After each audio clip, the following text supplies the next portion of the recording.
Religious leaders in the country have called on the government to tighten its surveillance and intelligence to weed out shady individuals who are either fleecing or harming Kenyans in the name of religion. Speaking to Citizen TV, Nyeri Archdiocese Bishop Anthony Muheria castigated the mushrooming of unscrupulous religious groupings which outrightly involve themselves in gross violation of human rights. Well, this even as a section of stakeholders called for a review of the Societies Act to have separate regulations for the registration of religious groupings in order to heighten surveillance and scrutinize the doctrines in certain religions. Laura Otieno reports.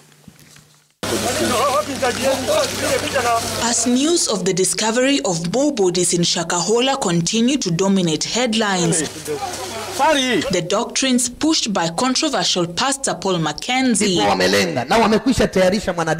once again raised questions on the regulations guiding the registration of religious societies in Kenya.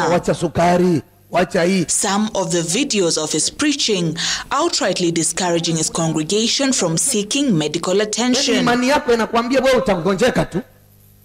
Nyeri Archbishop Anthony Muheria leading religious leaders in castigating rogue elements hiding behind the scriptures. Religion cannot be and should not be the cause of people losing life.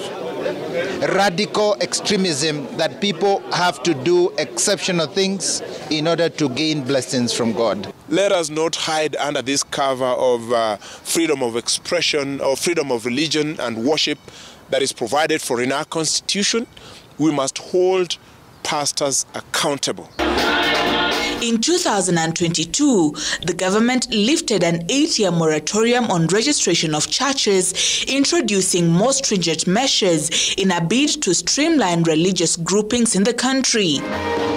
In the new requirements, any person identifying as a cleric ought to present a diploma or degree in theology from a recognized institution, present a certificate of good conduct, and among other things, a letter of recommendation from a registered umbrella religious society. The religious society seeking registration must also furnish the Registrar of Societies with a constitution complete with a statement of their doctrine of faith. The society must also declare all charitable activities it engages in and furnish the registrar with either a tax compliance or exemption certificate. Once operational, the religious society should also declare their sources of funding every year.